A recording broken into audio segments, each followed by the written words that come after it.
ಸ್ನೇಹಿತರೆ ನಮಸ್ಕಾರ. ನಾನು ರವಿ ಎಸ್ ಪೂಜಾರಿ, ಅರ್ಥಶಾಸ್ತ್ರದ ಉಪನ್ಯಾಸಕ. ಸ್ನೇಹಿತರೆ, ಇವತ್ತು ನಾವು ಪ್ರಶ್ನೆ ಸಂಖ್ಯೆ 1 ಅಂದರೆ 4 ಅಂಕದ ಪ್ರಶ್ನೆಯನ್ನು ಅಧ್ಯಾಯ 3 ಸಮೋತ್ಪನ್ನ ರೇಖೆಗಳು, ಉತ್ಪಾದನೆ ಮತ್ತು ವೆಚ್ಚಗಳು ಅನ್ನುವಂಥ ಒಂದು ಚಾಪ್ಟರ್ನಲ್ಲಿ ಬರುವಂಥ ಒಂದು ಕಾನ್ಸೆಪ್ಟು. ಸಮ ಉತ್ಪನ್ನ ರೇಖೆಗಳನ್ನು ಕುರಿತು ನಾವು ಇವತ್ತೇನು ಮಾಡೋಣ, ಅರ್ಥ ಮಾಡ್ಕೊಳ್ಳೋಣ. ಇದು 4 ಅಂಕದ ಪ್ರಶ್ನೆ ಆಗಿರುವಂಥದ್ದು.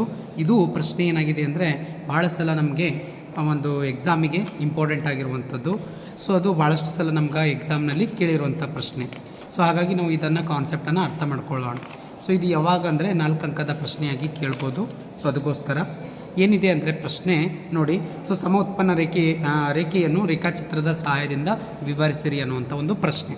ಹೌದಾ? ಈ ಪ್ರಶ್ನೆಗೆ ನಾವು ಆನ್ಸರ್ ಹೇಗೆ ಮಾಡೋಣ ಅಂತ ತಿಳ್ಕೊಳ್ಳೋಣ. ಸ್ನೇಹಿತರೆ, ಇಲ್ಲಿ ಆಲ್ರೆಡಿ ಪ್ರಶ್ನೆ ಇದೆ. ಹೌದಾ? ಪ್ರಶ್ನೆ ನೋಡಿ, ಇದೇ ಪ್ರಶ್ನೆ ಸಂಖ್ಯೆ 1ನೇದು ಭಾಳ ಇಂಪಾರ್ಟೆಂಟ್ ಅಂತ ಹೇಳ್ತಾ ಇದ್ದೀನಿ.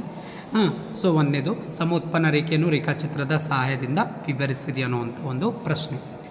ಸ್ನೇಹಿತರೆ, ಮೊದಲು ನಾವು ಏನು ಮಾಡೋಣ, ಡೈಗ್ರಾಮ್ನಲ್ಲಿ ಇದನ್ನು ಅರ್ಥ ಮಾಡ್ಕೊಳ್ಳೋಕೆ ಪ್ರಯತ್ನ ಮಾಡೋಣ.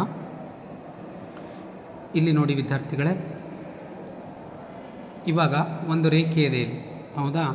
ಸಮ ಉತ್ಪನ್ನ ರೇಖೆಗಳು ಅಂತಂದ್ರೆ ಏನು ಅಂದರೆ 2ನೇ ಚಾಪ್ಟರ್ನಲ್ಲಿ ಬರುವಂಥ ಒಂದು ಕಾನ್ಸೆಪ್ಟನ್ನು ನೀವು ನೋಡಿರ್ತೀರಿ. ಅದು ಯಾವುದು ಅಂತಂದರೆ IC1, IC2, IC3 ಅಂತ ಔದಾಸೀನ ವಕ್ರರೇಖೆಗಳು. ಇಲ್ಲೇನಿದೆ ಅಂದರೆ ಇದನ್ನೇ ಸೇಮ್ ಲೆಫ್ಟ್ ಟು ರೈಟಿಗೆ ಡೌನ್ವರ್ಡ್ ಆಗಿರ್ತವೆ. ಡೌನ್ವರ್ಡ್ ಆಗಿರುವಂಥದ್ದು ಇದು ಕರ್ವಿಗೆ ನಾವು IQ ಕರ್ವ್ ಅಂತ ಕರಿತಾ ಇದ್ದೀವಿ, ಐಸೋಪಾಯಿಂಟ್ ಅಂತ ಕರಿತಾ ಇದ್ದೀವಿ, ಸಮ ಉತ್ಪನ್ನ ರೇಖೆಗಳು ಅಂತ. ಈ ಸಮ ಉತ್ಪನ್ನ ರೇಖೆಗಳು ಹೇಗಿರುತ್ತೆ ಅಂದರೆ Q=Q1 ಅಂತ ಕರಿತಾ ಇದ್ದೀವಿ, Q=Q2 ಅಂತ ಕರಿತಾ ಇದ್ದೀವಿ. ನೆಕ್ಸ್ಟ್ ಇನ್ನೊಂದು ಬರ್ಬೋದು, ಅದು Q=Q3 ಅಂತ ಆಗುತ್ತೆ, Q3 ಅಂತ ಆಗುತ್ತೆ.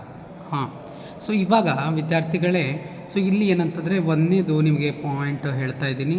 ಇದಕ್ಕೆ ನಾನು ಹೆಸರು ಕೊಡ್ತಾ ಇದ್ದೀನಿ, K2 ಅಂತ ಕೊಡ್ತಾ ಇದ್ದೀನಿ. ಇದು ಕೆಳಗಡೆ L ಅಂತ ಬರಿತಾ ಇದ್ದೀನಿ. ಹೌದಾ? ಇದು 0 ಅಂತ ತೊಗೊಳ್ತಾ ಇದ್ದೀನಿ. ನೆಕ್ಸ್ಟ್ ಇಲ್ಲಿ ಅಂದರೆ ಏನಾಗ್ತಾ ಇದೆ, ಕೆ ಅಂದರೆ ಇಲ್ಲಿ ಬಂಡವಾಳ. ಹೌದಾ? ನಾವೇನು ಮಾಡ್ತಾ ಇದ್ದೀವಿ, ಆದಾನಗಳು ಅಂತ ನೀವು ಕೇಳಿದ್ದೀರಿ. ಆದಾನಗಳಂತಂದರೆ ಉತ್ಪಾದನೆ ಮಾಡೋಕ್ಕೆ ಬೇಕಾಗಿರುವಂಥ ಸಾಧನಗಳು. ಅದರಲ್ಲಿ ನಿಮ್ಗೆ ಗೊತ್ತಿದೆ ಫ್ಯಾಕ್ಟರ್ ಆಫ್ ಪ್ರೊಡಕ್ಷನ್ಸ್ ಅಂತ, ಲ್ಯಾಂಡ್, ಲೇಬರ್, ಕ್ಯಾಪಿಟಲ್, ಆರ್ಗನೈಜೇಷನ್, ಭೂಮಿ, ಶ್ರಮ, ಬಂಡವಾಳ, ಸಂಘಟನೆ ಅಂತ. ಈ ಒಂದು ಅಧ್ಯಾಯದಲ್ಲಿ ನಾವೇನು ಮಾಡ್ತೀವಿ ಅಂದರೆ ಭೂಮಿ ಮತ್ತು ಸಂಘಟನೆ ಏನು ಮಾಡ್ತಾ ಇದ್ದೀವಿ, ಕೀಪಿಂಗ್ ದಿ ಕಾನ್ಸ್ಟೆಂಟ್ ಅಂತ ಅಂದ್ಕೊಳ್ತಾ ಇದ್ದೀವಿ, ಲ್ಯಾಂಡ್ ಆ್ಯಂಡ್ ಆರ್ಗನೈಜೇಷನ್ಸ್. ಹೌದಾ? ಅದಕ್ಕೆ ಭೂಮಿ ಮತ್ತು ಸಂಘಟನೆ ಎರಡೂ ಕೂಡ ಏನಾಗ್ತಾ ಇದ್ದಾವೆ ಅಂದರೆ ಸ್ಥಿರಗೊಳಿಸ್ತಾ ಇದ್ದೀವಿ. ಕೇವಲ ಇಲ್ಲಿ ನಾವು ಲೇಬರ್ ಫೋರ್ಸ್ ಅಂದರೆ ಶ್ರಮ ಮತ್ತು ಬಂಡವಾಳವನ್ನು ಮಾತ್ರ ಚೇಂಜ್ ಮಾಡ್ತಾ ಇದ್ದೀವಿ ಅಂತ. ಹೌದಾ? ಇದು ಹಾಗಾಗಿ K2 ಅನ್ನುವಂಥದ್ದು ಅಂದರೆ K2 ಅನ್ನುವಂಥದ್ದು ಮೇಲ್ಗಡೆ ಇದ್ದರೆ ಇದು ಸ್ಕ್ವಯರ್ ಕಾಣ್ತಾ ಇದೆಯಲ್ಲ, ಕೆಳಗೆ ಬರಬೇಕು. ಸಾರಿ, K2 ಅನ್ನುವಂಥದ್ದು ಕ್ಯಾಪಿಟಲ್ ಫೋರ್ಸ್. ಹೌದಾ? ಕ್ಯಾಪಿಟಲ್ ಜಾಸ್ತಿ ಇದೆ, ಲೇಬರ್ ಫೋರ್ಸ್ ಸ್ವಲ್ಪ ಇದೆ ನೋಡಿ. ಹೌದಾ? ಈಗ ಇದೇ ಥರ ಇಲ್ಲಿ ಏನಾಗ್ತಾಯಿದೆ ನೋಡಿ, ಇನ್ನೊಂದು ಕರ್ವ್ ಸಿಗ್ತಾ ಇದೆ. ಇಲ್ಲಿ L2 ಅಂತ ಹೇಳ್ತಾ ಇದ್ದೀವಿ, ಇಲ್ಲಿ K1 ಕೆಳಗಾಗ್ತಾ ಇದೆ. ಹೌದಾ? ಇದೇ ಥರ ನೀವು ಮುಂದುವರಿಸಿದ್ರೆ ಮತ್ತೆ ಏನಾಗ್ತಾ ಇದೆ, ಇನ್ನೊಂದು ಸಿಗ್ಬೋದು, ಅದು L3 ಅಂತೇಳಿ ನಾವು ಅದನ್ನು ಕರಿತಾ ಇದ್ದೀವಿ. ಈ ಥರ ಇವೆಲ್ಲನೂ ಕೂಡ ಏನು ಹೇಳ್ತಾ ಇದೆ ಅಂದರೆ ಒಂದು ಏನಂತಂದರೆ ಒಂದು ಆದಾನವನ್ನು ಹೆಚ್ಚಿಗೆ ಮಾಡಿದ್ರೆ ಇನ್ನೊಂದು ಆದಾನವನ್ನು ಕಡಿಮೆ ಮಾಡಬೇಕಾಗತ್ತೆ ಅಂತ. ಎಟ್ ಎ ಟೈಮು ಒಂದೇ ಪ್ರಮಾಣದಲ್ಲಿ ನಾವು ಹೆಚ್ಚಿಗೆ ಮಾಡಲು ಬರುವುದಿಲ್ಲ.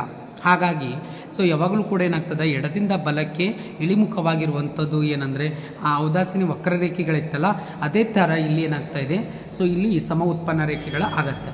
ಅಲ್ಲಿ 2ನೇ ಚಾಪ್ಟರ್ನಲ್ಲಿ ನಾವೇನು ಮಾಡ್ತಾಯಿದ್ದೀವಿ, 2 ವಸ್ತುಗಳಿತ್ತು. X1 ಅನ್ನುವಂಥದ್ದು ಬಾಳೆಹಣ್ಣಾಗಿತ್ತು, X2 ಅನ್ನುವಂಥದ್ದು ಏನಾಗಿತ್ತು, ಮ್ಯಾಂಗೋ ಆಗಿತ್ತು. ಹೌದಾ? ಅವೆರಡರ ಒಂದು ಪ್ರಮಾಣವನ್ನು ನಾವು ಹೇಳುವಂಥದ್ದು ಔದಾಸೀನ ವಕ್ರರೇಖೆಗಳು ಅಂತ ನಾವು ಅದನ್ನು ಕರಿತಾ ಇದ್ದೀವಿ, ಔದಾಸೀನ ನಕ್ಷೆ ಅಂತಲೂ ಹೇಳ್ತಿದ್ದೀವಿ. ಬಟ್ ಈ ಚಾಪ್ಟರ್ನಲ್ಲಿ ಇಲ್ಲಿ ಉತ್ಪನ್ನ ಬಗ್ಗೆ ಇದೆ, ಹಾಗಾಗಿ ಇಲ್ಲಿ ಶ್ರಮ ಮತ್ತು ಬಂಡವಾಳವನ್ನು ತೆಗೆದುಕೊಳ್ತಾ ಇದ್ದೀವಿ. ನೋಡಿ ವಿದ್ಯಾರ್ಥಿಗಳೇ, ಕಂಟೆಂಟ್ ಏನಿದೆ ಅಂತ ನಾವು ಅರ್ಥ ಮಾಡ್ಕೊಳ್ಳೋಣ. ಮೊದಲೇದಾಗಿ ನೋಡಿ ವಿದ್ಯಾರ್ಥಿಗಳೇ, ಇಲ್ಲಿ ಸಮ ಉತ್ಪನ್ನ ರೇಖೆ ಅಂತ ಇಲ್ಲಿಂದ ಕಾನ್ಸೆಪ್ಟ್ ಇದೆ, ಇಷ್ಟಿದೆ, ಇದನ್ನು ಅರ್ಥ ಮಾಡ್ಕೊಳ್ಳೋಣ. ಮೊದಲೇದು ಸಮ ಉತ್ಪನ್ನ ರೇಖೆ ಒಂದೇ ಗರಿಷ್ಠ ಮಟ್ಟದ ಉತ್ಪಾದನೆಯನ್ನು ನೀಡುವ ಶ್ರಮ ಅಂದರೆ ಲೇಬರ್ ಫೋರ್ಸ್ ಮತ್ತು ಬಂಡವಾಳ ಕೆಗಳೆಂಬ 2 ಆದಾನಗಳ ಎಲ್ಲ ಸಂಭವನೀಯ ಸಂಯೋಜನೆಗಳ ಸಮೂಹವನ್ನು ಸಮ ಉತ್ಪನ್ನ ರೇಖೆ ಎನ್ನುತ್ತೇವೆ. ಸಮ ಉತ್ಪನ್ನ ರೇಖೆ ಅಂತಂದರೆ Q=1, Q=2, Q=3 ಅಂತ. ಇವೆಲ್ಲನೂ ಕೂಡ ಸೊ ಒಂದೇ ಪ್ರಮಾಣದ ಒಂದು ನಮಗೆ ಒಂದು ಉತ್ಪಾದನವನ್ನು ಏನು ಮಾಡ್ತಾ ಇದೆ ಅಂತಂದರೆ ಒಂದು ಆದಾನ ಅಂತಂದರೆ ಇಲ್ಲಿ ಎರಡು ರೀತಿಯಾದಂಥ ಒಂದು ಇದು ಏನು ಮಾಡಬೇಕು ಅಂತಂದರೆ ಕ್ಯಾಪಿಟಲ್ ಫೋರ್ಸು ಮತ್ತು ಲೇಬರ್ ಫೋರ್ಸ್ ಅಂತ ಈ ಎರಡೂ ಸೇರಿಸಿ ನಾವು ಏನು ಮಾಡ್ತಾ ಇದ್ದೀವಿ ಆದಾನಗಳಂತ ಹೇಳ್ತಾ ಇದ್ದೀವಿ. ಈ ಆದಾನ ಒಂದು ಸಂಯೋಜನೆಯಿಂದ ನಮಗೇನಾಗ್ತಾಯಿದೆ ಒಂದು ಉತ್ಪನ್ನ ಮಟ್ಟವನ್ನು ತೋರಿಸ್ತಾ ಇದೆ. ಹೌದಾ? ಸೊ ಪ್ರತಿಯೊಂದು ಸಮ ಉತ್ಪನ್ನ ರೇಖೆಯು ಒಂದು ನಿರ್ದಿಷ್ಟ ಮಟ್ಟದ ಉತ್ಪನ್ನವನ್ನು ಪ್ರತಿನಿಧಿಸುತ್ತದೆ ಮತ್ತು ಆ ಉತ್ಪನ್ನ ಪ್ರಮಾಣದೊಂದಿಗೆ ಅಥವಾ ಉತ್ಪನ್ನದೊಂದಿಗೆ ಗುರುತಿಸಲಾಗುತ್ತೆ. ಸೊ ಹಾಗಾಗಿ ಇಲ್ಲಿ ಸೊ ಏನಿದಾವೆ ಅಂತಂದರೆ 3 ಕರ್ವ್ಗಳಿದೆ. ಸೊ Q=1 ಅಂತ, Q=2 ಅಂತ, Q=3 ಅನ್ನುವಂಥದ್ದು. ಹೌದಾ? 3 ಉತ್ಪನ್ನ ರೇಖೆಗಳಿದೆ. ರೇಖಾಚಿತ್ರದಲ್ಲಿ ತೋರಿಸಿರುವಂತೆ 3 ಹೌದಾ? ಮುಂದೆ ರೇಖಾಚಿತ್ರ ನಿಮ್ಗೆ ತೋರಿಸ್ತೀನಿ ಅಂತ. ಸೊ 3 ಉತ್ಪನ್ನ ರೇಖೆಗಳ ಅಥವಾ ಉತ್ಪನ್ನ ಮಟ್ಟಗಳಿಗೆ 3 ಸಮ ಉತ್ಪನ್ನ ರೇಖೆಗಳು ಅಥವಾ ಉತ್ಪನ್ನಗಳ ಸಮತಲದಲ್ಲಿ Q=Q1, ಸೊ Q=Q2 ಮತ್ತು Q=Q3ಗಳಾಗಿವೆ. ಹೌದಾ? ಸೊ ಗಳಾಗಿವೆ. ಉತ್ಪನ್ನಗಳ 2 ಸಂಯೋಜನೆಗಳಾದ L1, K2. ಹೌದಾ? L1 ಅಂದರೆ ಸೊ L1 ಅನ್ನೋದು ಲೇಬರ್ ಫೋರ್ಸ್ ಭಾಳ ಕಡಿಮೆ ಇದೆ, ಕ್ಯಾಪಿಟಲ್ ಫೋರ್ಸು ಜಾಸ್ತಿ ಇದೆ ಅಂತ ಅರ್ಥ. ಇದು ಒಂದು ಸಂಯೋಜನೆ. ಮತ್ತು ಸೊ L2 ಅಂತಂದರೆ ಸ್ವಲ್ಪ ಲೇಬರ್ ಜಾಸ್ತಿ ಆಗ್ತದೆ, ಕ್ಯಾಪಿಟಲ್ ಫೋರ್ಸ್ ಕಡಿಮೆ ಆಗ್ತಾ ಇದೆ. ಗಳು ಒಂದೇ ಮಟ್ಟದ ಉತ್ಪನ್ನವಾದ Q1 ಅನ್ನು ನೀಡುತ್ತದೆ.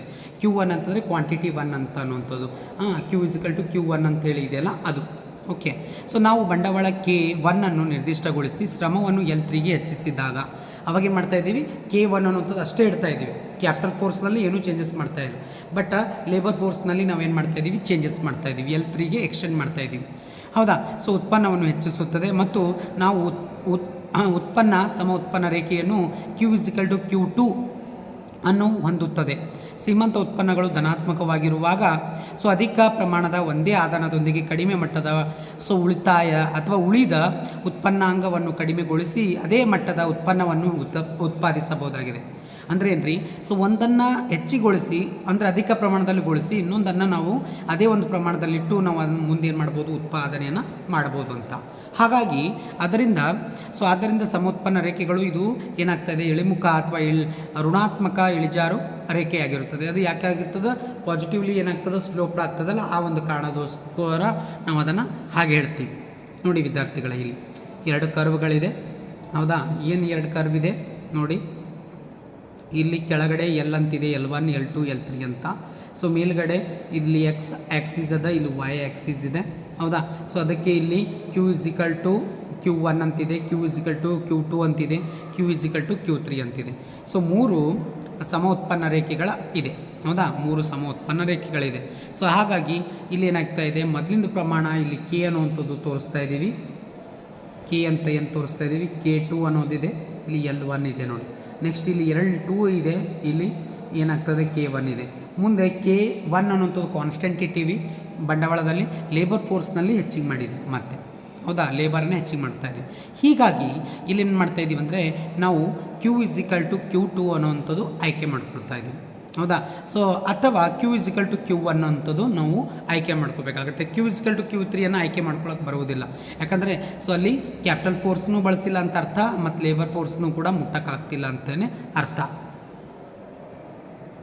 ಸೊ ಇಷ್ಟು ಈ ಒಂದು ಕಾನ್ಸೆಪ್ಟ್ ಇದೆ ನೋಡಿ ವಿದ್ಯಾರ್ಥಿಗಳೇ. ಇಲ್ಲಿ ನಿಮಗೆ 4 ಅಂಕ ಒಂದು ಪ್ರಶ್ನೆ, ಈ ಪ್ರಶ್ನೆಗೆ 4 ಅಂಕಗಳು ಬರುವಂಥ ಸಾಧ್ಯತೆ ಇದೆ. ಅದನ್ನು ನೀವು ಅರ್ಥ ಮಾಡ್ಕೊಳ್ಳಿ. ಸೊ ಇದನ್ನು ವಿಡಿಯೋನ ನೀವು ಅರ್ಥ ಮಾಡಿಕೊಂಡು ಸೊ ನೀವು ಕೂಡ ಏನು ಮಾಡಿರಿ, ಬೇರೆಯವರಿಗೆ ಕೂಡ ಫಾರ್ವರ್ಡ್ ಮಾಡಿ. ಸೊ ನನ್ನ ಯೂಟ್ಯೂಬ್ ಚಾನಲ್ ನಿಮ್ಗೆ ಗೊತ್ತಿದೆ, ಎಕನಾಮಿಕ್ಸ್ ರವಿ 1776 ಅಂತ.